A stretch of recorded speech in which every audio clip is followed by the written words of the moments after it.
성경 읽어주는 남자입니다.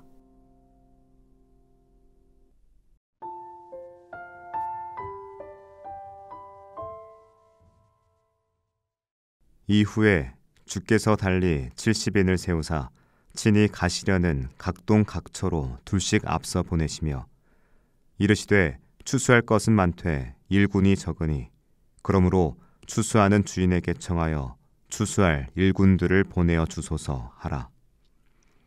갈지어다 내가 너희를 보냄이 어린 양을 이리 가운데로 보냄과 같도다.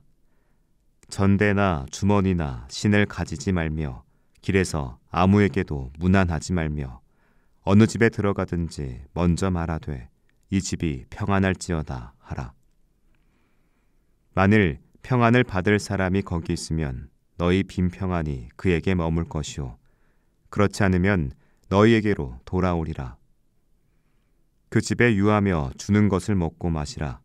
일꾼이 그 삭슬 얻는 것이 마땅하니라. 이 집에서 저 집으로 옮기지 말라. 어느 동네에 들어가든지 너희를 영접하거든 너희 앞에 차려놓은 것을 먹고 거기 있는 병자들을 고치고 또 말하기를 하나님의 나라가 너희에게 가까이 왔다 하라. 어느 동네에 들어가든지 너희를 영접하지 아니하거든 그 거리로 나와서 말하되 너희 동네에서 우리 발에 묻은 먼지도 너희에게 떨어 버리노라. 그러나 하나님의 나라가 가까이 온 줄을 알라 하라. 내가 너희에게 말하노니 전날에 소돔이 그 동네보다 견디기 쉬우리라. 화 있을진저 고라시나 화 있을진저 벳세다야 너희에게서 행한 모든 권능을 두로와 시돈에서 행하였다면 너희가 벌써 베옷을 입고 재에 앉아 회개하였느니라. 심판때에 두로와 시돈이 너희보다 견디기 쉬우리라. 가버나움아 내가 하늘에까지 높아지겠느냐 음부에까지 낮아지리라. 너희 말을 듣는 자는 곧 내 말을 듣는 것이요 너희를 저버리는 자는 곧 나를 저버리는 것이요 나를 저버리는 자는 나 보내신 이를 저버리는 것이라 하시니라. 70인이 기뻐 돌아와 가로되 주여 주의 이름으로 귀신들이 우리에게도 항복하더이다. 예수께서 이르시되 사단이 하늘로서 번개같이 떨어지는 것을 내가 보았노라.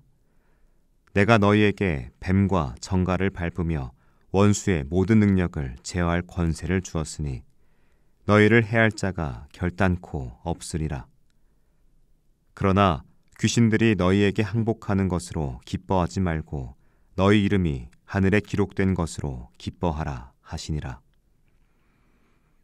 이때에 예수께서 성령으로 기뻐하사 가라사대 천재 주제이신 아버지여 이것을 지혜롭고 슬기 있는 자들에겐 숨기시고 어린 아이들에게는 나타내심을 감사하나이다. 옳소이다. 이렇게 된 것이 아버지의 뜻이니이다. 내 아버지께서 모든 것을 내게 주셨으니 아버지 외에는 아들이 누군지 아는 자가 없고 아들과 또 아들의 소원대로 계시를 받는 자 외에는 아버지가 누군지 아는 자가 없나이다 하시고 제자들을 돌아보시며 종용이 이르시되 너희의 보는 것을 보는 눈은 복이 있도다. 내가 너희에게 말하노니 많은 선지자와 임금이 너희 보는 바를 보고자 하였으되 보지 못하였으며 너희 듣는 바를 듣고자 하였으되 듣지 못하였느니라.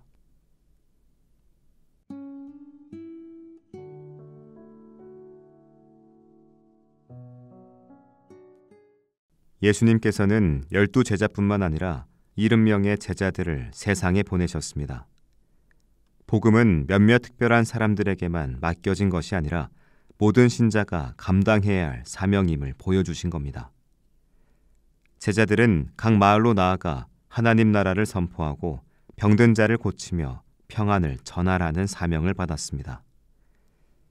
예수님께서는 제자들에게 말씀하셨습니다. 추수할 것은 많되 일꾼이 적으니 그러므로 추수하는 주인에게 청하여 추수할 일꾼들을 보내어 주소서 하라. 하나님 나라의 일은 여전히 해야 할 일이 많고 이를 감당할 사람이 필요합니다. 그러나 예수님께서는 가서 전하라고 먼저 말씀하지 않으시고 주인에게 청하라고 하셨습니다. 이 일이 사람의 열정이나 능력만으로 이루어지는 것이 아니라 하나님의 인도하심 속에서 이루어지기 때문입니다. 그리고 예수님께서는 제자들에게 복음을 전할 때 강압적이거나 논쟁하지 말고 먼저 평안을 빌라고 하셨습니다. 복음은 평안을 주는 소식입니다. 예수님께서는 제자들이 가는 곳마다 먼저 평안을 전하며 하나님의 사랑을 나타내길 원하셨습니다. 그러나 어떤 이들은 복음을 받아들이지 않을 수도 있습니다. 그럴 때 억지로 설득하려 하거나 논쟁할 필요 없이 예수님께서 가르쳐 주신 대로 발에 묻은 먼지를 털고 다른 곳으로 가라고 하셨습니다. 거부당했을 때 상처받거나 낙심하지 않고 맡겨진 사명에 충실하되 결과는 하나님께 맡기라는 의미입니다.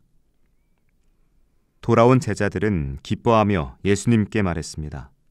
주여, 주의 이름이면 귀신들도 우리에게 항복하더이다.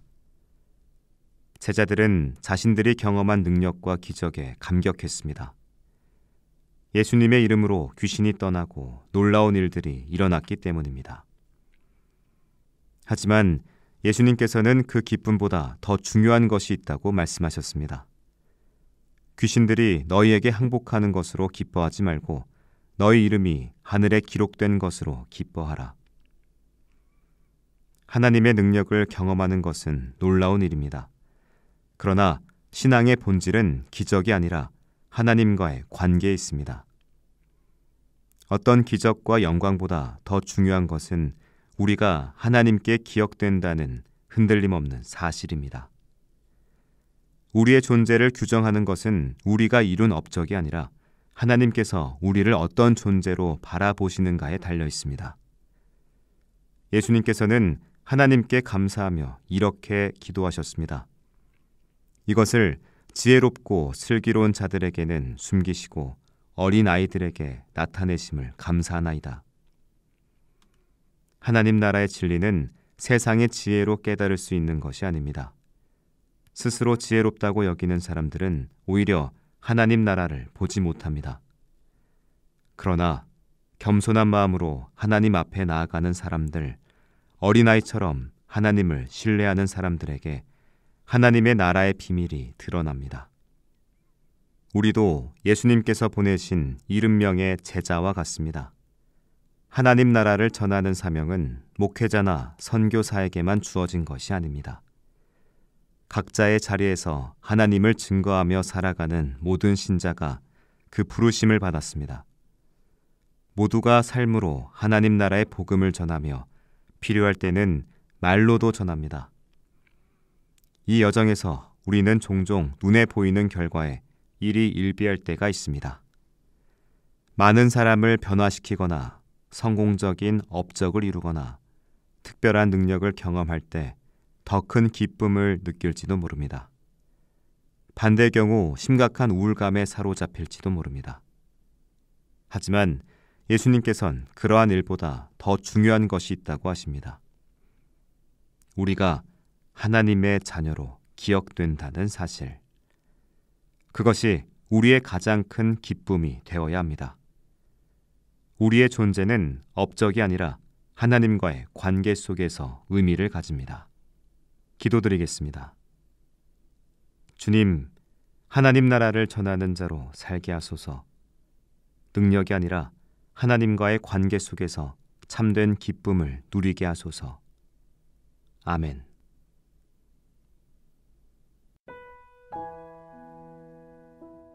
지금까지 묵상해 함께하는 교회 홍정한 목사, 내레이션 성경 읽어주는 남자였습니다.